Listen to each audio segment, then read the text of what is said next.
Henry Reed, no matter what he was doing, he would stop and sit down and teach you a tune. It would sit there as long as you wanted to play.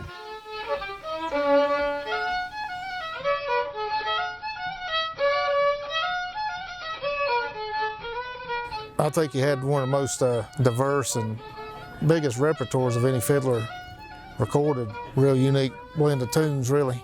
He had some unique songs that he had passed on that came through him and into the community. A lot of them had to do with the fact we had that railroad coming through here, and he probably got to learn more tunes than some mountain fiddlers by the railroad and stuff. So he's a kind of a national treasure. And a lot of these songs originated in the 1600s in Scotland. They came to Ireland and came over with the miners. And obviously the music is, passed on through generation to generation. Henry Reed lived actually just one ridge over. If you would have made a left instead of a right to come up off of 460. He was a family guy who happened to be a really good musician. Somebody would come by, and no matter what he was doing, he would stop and sit down and teach you a tune. It would sit there as long as you wanted to play, that sort of stuff. So a lot of the folks of that generation and his age, and it's just they basically did with music what they did with the regular lives, just like with my grandmother, making you come in and eat and sit down and be comfortable, that sort of stuff.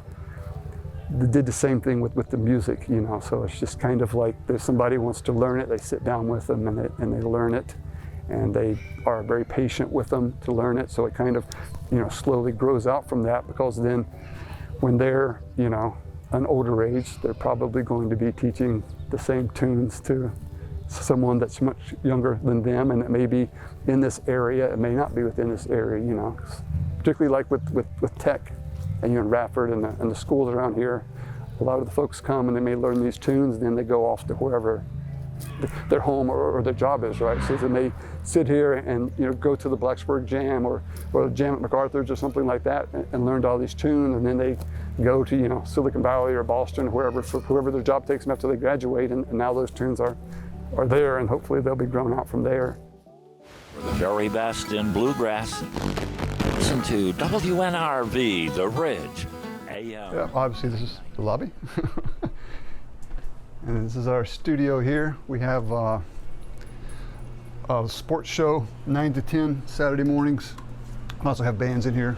They'll have a show, the Newport Valley Jamboree, Saturdays from 3 to 4.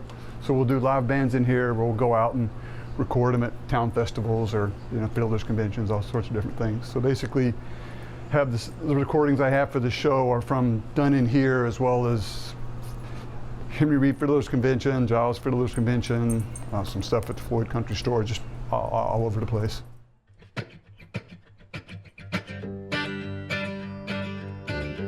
Back in the 1950s and 60s, there weren't too many stations, and there wasn't hardly any TV. So it was basically your only source, particularly of information. So it was just being one of the few sources of music, other than going out and buying, your albums and tapes or whatever, depending on the time period.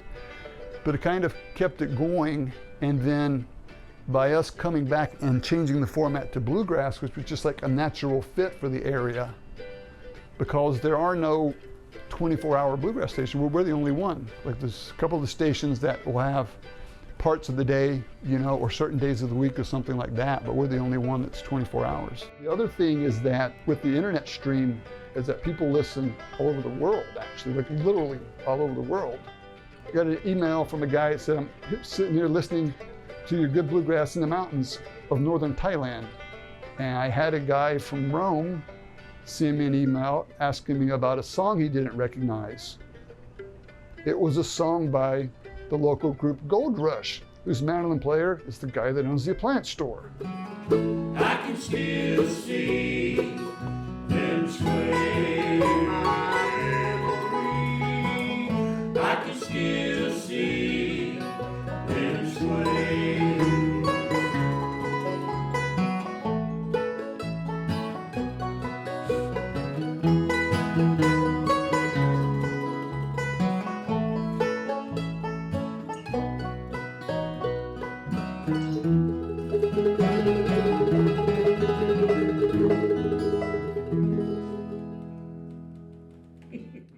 We're more than just us, it's more to it than a band.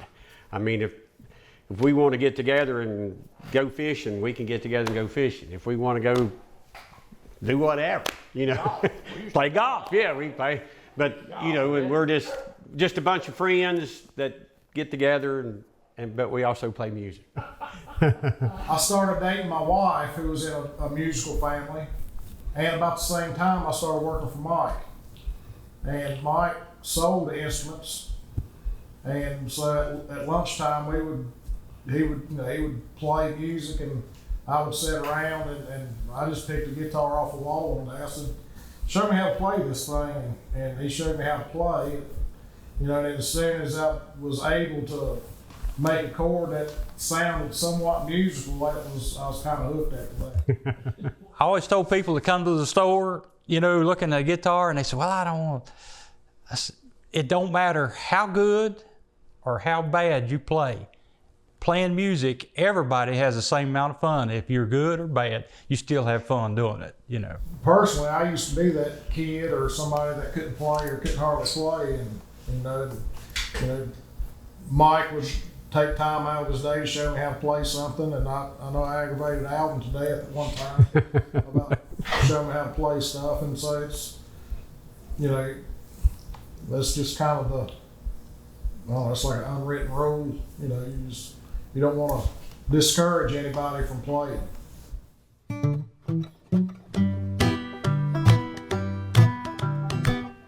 Well, the old time jam is just something that is unique in this area, and it's unique to the world, and a lot of the songs here are only played in this area. Nobody else even knows them.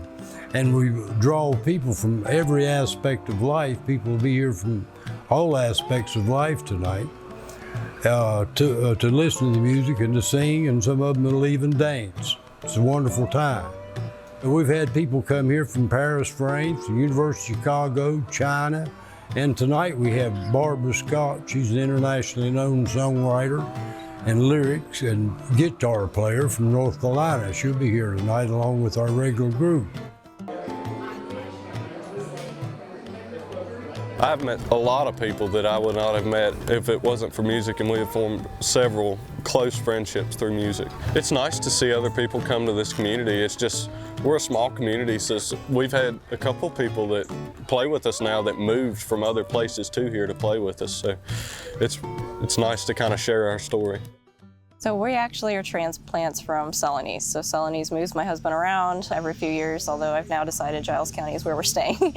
And so when we arrived here, I guess about 7 years ago now, we found the MacArthur in Narrows, and they play old-time music there every single Thursday. And so we started playing there and fell in love. Actually, what happened is we started going there, and one of the people there, his name's Dave Lloyd, and he actually offered for us to start playing his upright bass.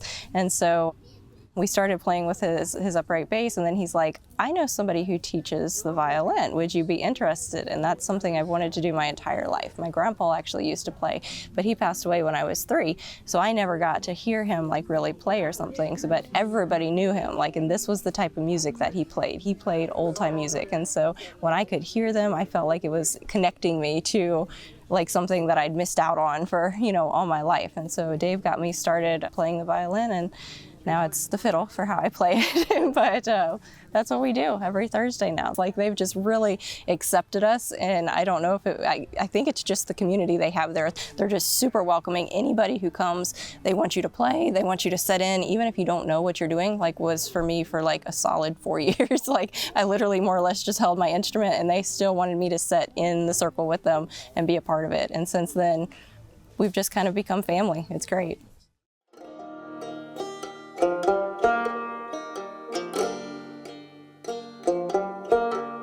Music and community can often bring people together who, in other terms, would not often see eye to eye or have a lot of conversation topics to share.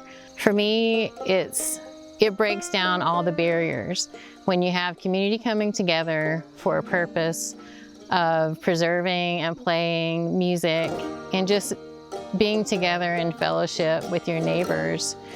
I mean, honestly, there's nothing more gratifying, in my opinion,